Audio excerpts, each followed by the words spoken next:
Welcome to today's deep dive. We're getting into something really special today, exploring how memory works. Specifically, how those really quick temporary encounters from when we were kids manage to, well, they become permanent legends in our minds. Right. And to unpack this, we're looking at an excerpt from Owen Brennan's book, They Call Us Éireál. Which is such a fascinating text because Brennan doesn't call it an autobiography. No, he uses a way better term. He calls it a mythobiography. A mythobiography. It's just a brilliant linguistic flag to plant right at the start. It really is.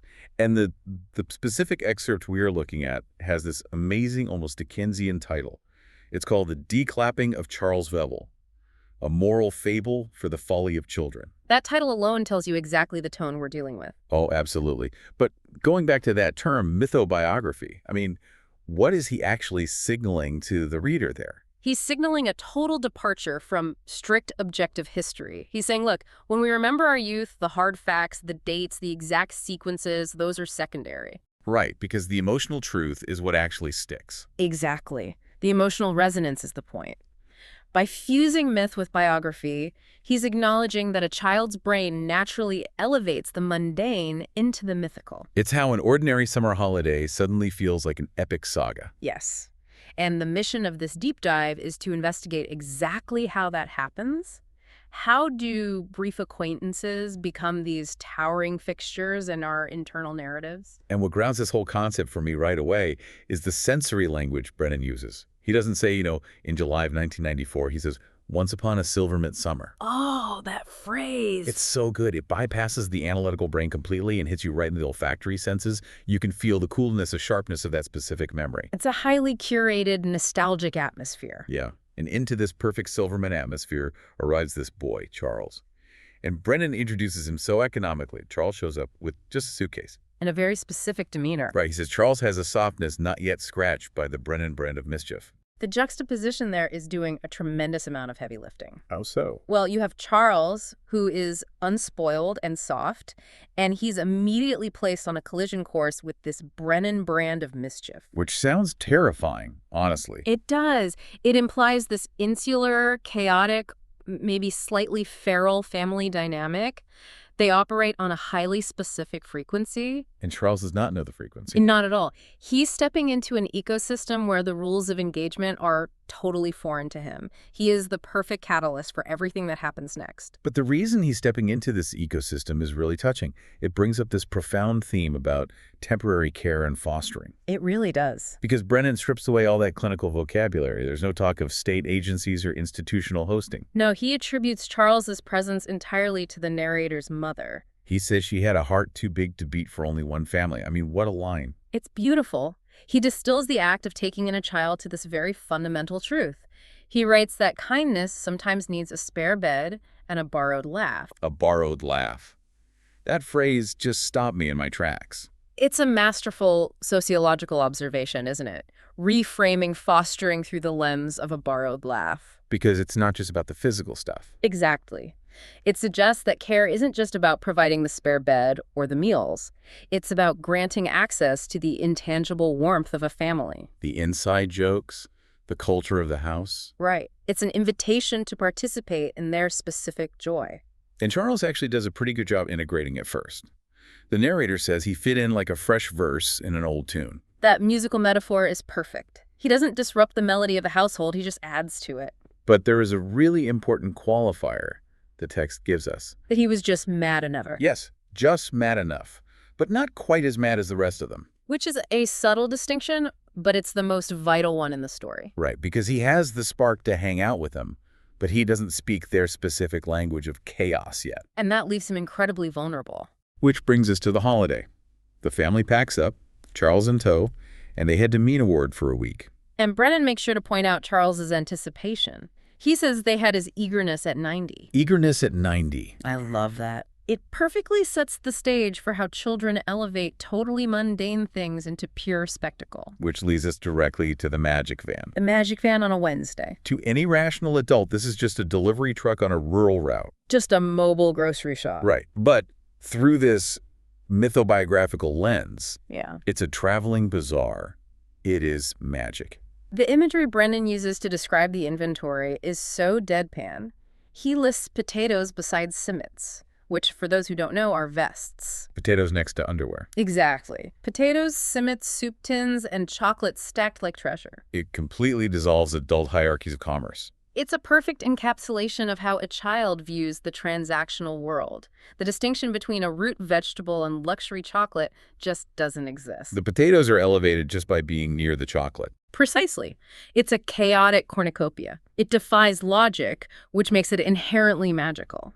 And what I find so fascinating is the microeconomy they use to buy things from this van. Yes, the currency. Because there's no mention of parents handing out pocket money. The kids swarm the van fueled by this very abstract purchasing power. Earned strictly from, and I'm quoting here, smiling at neighbors and not being cheeky. Translating good behavior into literal wealth. It's a remarkable insight into behavioral economics from a kid's perspective. It shows how they internalize adult social contracts. The labor is suppressing their natural urge to be a menace. The labor is not being cheeky, yeah. And the wage is access to the magic fan. They feel they've actively earned their right to this marketplace. So they have this hard-earned behavioral currency. They're surrounded by chocolate stacked like treasure. And Charles steps up to make his purchase. The inciting incident. He chooses jam. Jam! Not a sweet, not a comic book, a utilitarian pantry staple. It is a fundamental breach of the unwritten laws of the magic van. You do the hard work of not being cheeky to get treasure, not condiments. Right. And by choosing jam, Charles inadvertently broadcasts his outsider status. He proves that his internal logic does not align with the Brennan family's value system. He is, as we establish, not mad, quite like the rest of them. And the Brennan children immediately spot the anomaly. Oh, they pounce on it. The narrator and this other kid, Marta, refer to themselves as experts in tradition and tomfoolery. Which is such a great self-appointed title. They see this bizarre purchase as an opportunity. They intercept Charles and inform him with absolute stone-cold authority that you can't just open new jam. The jam must be declapped. Declapped. The linguistic invention of declapped is the engine of the whole prank. It really is. It's a brilliant piece of nonsensical bureaucracy. It sounds faintly agricultural, maybe vaguely mechanical. It sounds just official enough to fill a kid who desperately wants to fit in. Exactly. They weaponize the language of adult procedure. They construct an entire administrative hurdle out of thin air. And they assign a local farmer, old Dan Brannan, as the designated authority. They tell Charles that Dan is the official townland declapper. Even though the text explicitly notes this title was entirely unofficial and entirely fictional. But they present it as this ironclad regional custom, and Charles just buys it. The whole architecture of the prank relies on his earnestness. He wants to be that fresh verse in their tune. So if the local experts tell him there's a jam ritual, he's going to do it. His desire to conform totally overrides his logic. Brennan paints this incredibly cinematic picture of Charles going off on this fool's errand. Unknowing, unspoiled, and clutching his jam like a sacred relic. Sacred relic. That phrase just elevates the absurdity to another level. He is treating fruit preserves with solemn reverence. Fully committed to the mythology. And this solemn reverence is sharply contrasted by what the architects of the prank are doing. Oh yeah, they are not solemn at all. While Charles is on his holy quest, the narrator and Marta are hiding in the hedge. The text says they were nearly rupturing with the kind of laughter only children and villains know. Only children and villains. It perfectly captures that breathless physical strain of suppressed laughter when you're doing something harmlessly malicious. And it is harmless malice. They aren't trying to bully him out of the group. No, it's an initiation. It's an invitation to endure the Brennan brand of mischief. But eventually, this fictional mythology has to crash into reality. Charles gets to the farm, presents his sacred relic to an utterly bewildered Dan Brannan, and the illusion shatters. And the way the fallout is handled is so refreshing. There's no massive melodrama. It stays rooted in the mundane reality of a family trip. Charles walks back 10 minutes later, his face clouded, dignity dented. Dignity dented. The penny drops, and his reaction is a perfectly measured consequence. He doesn't scream and throw things. He just gives them the silent treatment. For precisely half an hour. Which is the exact metric of a childhood grudge when you still have daylight left to play. You can't stay mad all day, you'll miss out. And the mother's reaction anchors it, too. She isn't devastated by this betrayal. The text just says she wasn't impressed. It's a routine infraction, but the best part of the resolution is what happens to the jam.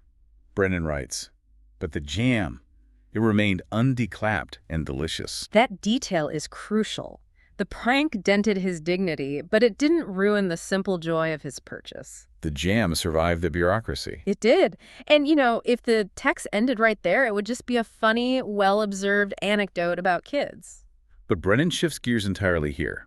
He moves from the anecdote into the broader scope of the mythobiography by bringing in the passage of time. It's quite an abrupt transition. It is, and a little melancholic. We find out Charles comes back the next Easter, so he stays connected for a bit. But then, because of the nature of temporary fostering and shifting circumstances, he eventually disappeared from their holidays.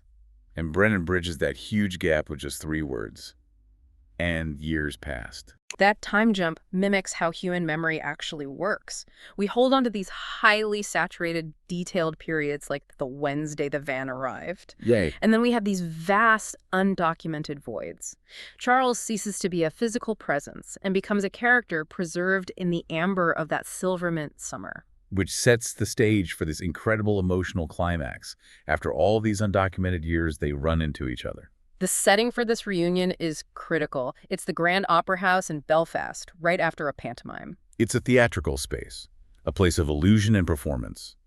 It is literally miles away and worlds away from the dirt roads of Meenaward. And there he is, standing on the stairs.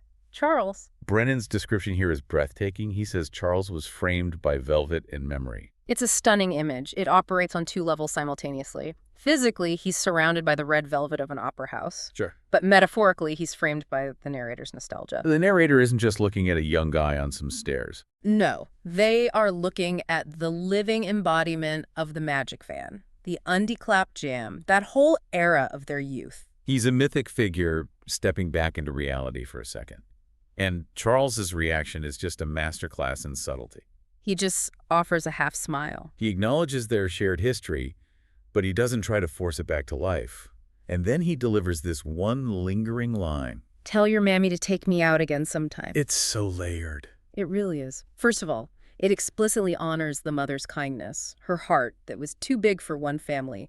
He centers that as the defining part of his time with them. And by casually joking about being taken out again, he's letting them know there's no resentment over the prank. Exactly. He views the Brennan brand of mischief with the same fond nostalgia that they do. But the warmth of that line is immediately undercut by a very stark reality. Brennan writes, "But that was the last we saw of him." The bridge is illuminated for just a second, but they don't cross it. And that realization is what leads to the core thesis of the whole text. Brennan crystallizes exactly what Charles means to them.